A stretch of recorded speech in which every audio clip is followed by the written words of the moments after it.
Hello दोस्तों, स्वागत है आपका पीके हिंदी स्टेनो हब में।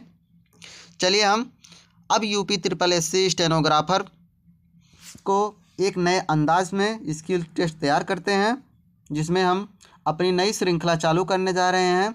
जिस श्रृंखला का नाम है mission steno, UP triple SC mission steno series का नाम है। आप लोग हमारे साथ आके मैटर लिखिए, चैनल को सब्सक्राइब कर लीजिए।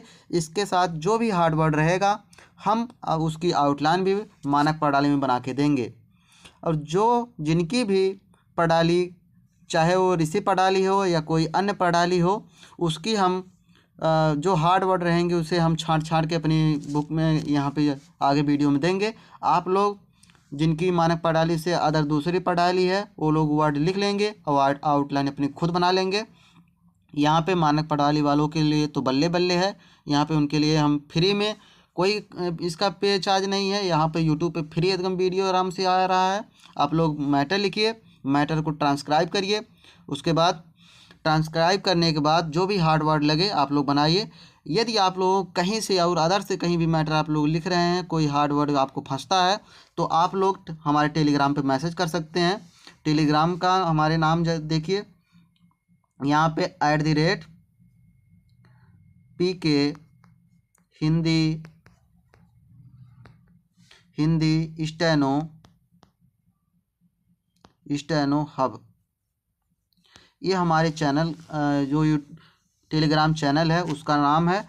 इस पर यदि आप लोगों को कोई भी हार्ड वर्ड फंसता है, आप लोग इस पर मैसेज करके हमें भेज दीजिए। हम उसकी आउटलाइन बना के आप लोगों को दे देंगे, इसमें कहीं दो राह नहीं है। चलिए अब हम मैटर स्टार्ट करते हैं।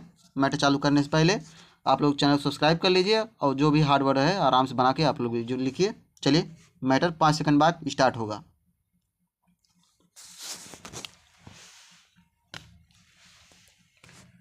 स्टार्ट। हाल के महीनों में देश के अलग अलग हिस्सों से जो खबरें सामने आईं, वे भारत की आर्थिक कहानी के उस पक्ष को उजागर करती हैं जिसे प्रायः विकास दर, निवेश और बड़े आयोजनों की चमक में ढक दिया जाता है। एक और नीति निर्माता भारत को दुनिया की सबसे तेज़ी से बढ़ती अर्थव्यवस्था बताने में लगे हैं। वहीं दूसरी ओर पढ़े लिखे युवाओं में बढ़ती बेरोजगारी, अस्थिर रोजगार और घटती आय गहरी चिंता पैदा करती है। हाल ही में राष्ट्रीय सांख्यिकी कार्यालय की ओर से जारी अवधि श्रम बाल सर्वेक्षण के आंकड़ों ने यह साफ कर दिया कि शहरी क्षेत्रों के बेरोजगारी की दर फिर से बढ़ रही है और युवाओं के लिए स्थिति और भी गंभीर बनी हुई है। यह विरोधाभास केवल आंकड़ों का खेल नहीं है, बल्कि यह उस विकास के तरीके पर बुनियादी सवाल है जिसे देश बीते एक दशक से अपनाए हुए है। पैराचेंज। आधिकारिक अनुमानों के अनुसार देश की लगभग 65% आबादी 35 वर्ष से कम उम्र की है और हर वर्ष लगभग 1 करोड़ से अधिक युवा काम की तलाश में श्रम बाजार में प्रवेश करते हैं। यह तभी सार्थक हो सकता है जब अर्थव्यवस्था पर्याप्त और गुणात्मक पूर्ण रोजगार पैदा करे। मगर वास्तविकता यह है कि संगठित क्षेत्र में नई नौकरियों की संख्या सीमित रही है। श्रम मंत्रालय के आंकड़ों के अनुसार पिछले कुछ वर्षों में संगठित क्षेत्र में रोजगार वृद्धि की दर 2% से भी कम रही है, जबकि श्रम बल की वृद्धि इससे कहीं अधिक तेज है। नतीजा यह कि बेरोजगारी और अल्प बेरोजगारी दोनों समस्याएं गहराती जा रही हैं। शहरी बेरोजगारी दर पर नज़र डालें तो तस्वीर और भी चिंताजनक दिखाई देती है। पैराचेंज। आवधिक श्रम बाल सर्वेक्षण के अनुसार वर्ष 2024 के अंत तक शहरी बेरोजगारी दर लगभग 7% के आसपास पहुंच गई थी। जबकि युवाओं यानी 18 से 29 वर्ष की आयु वर्ग में यह दर 12% से अधिक दर्ज की गई। उच्च शिक्षा प्राप्त युवाओं में बेरोजगारी दर इससे भी अधिक है।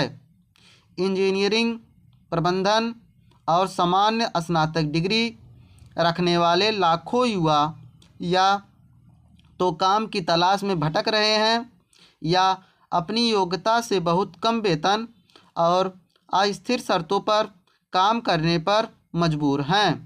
यह स्थिति न केवल आर्थिक असुरक्षा पैदा करती है बल्कि सामाजिक असंतोष और मानसिक दबाव को भी जन्म देती है।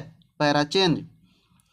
ग्रामीण भारत में स्थिति इससे अलग नहीं है।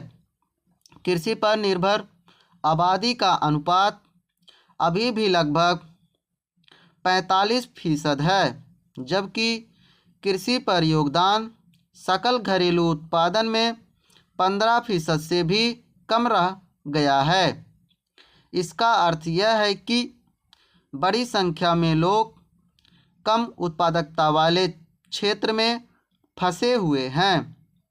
खेती से आय बढ़ने के तमाम सरकारी दावों के बावजूद वास्तविक आय वृद्धि सीमित रही है। राष्ट्रीय नमूना सर्वेक्षण के आंकड़ों के अनुसार औसत किसान परिवार की मासिक आय आज भी इतनी नहीं है कि वह सम्मानजनक जीवन स्तर सुनिश्चित कर सके। नतीजतन ग्रामीण युवाओं का शहरों की ओर पलायन जारी है, लेकिन शहरों में भी उन्हें अस्थायी और सम्मानजनक रोजगार नहीं मिल पा रहा। Para change.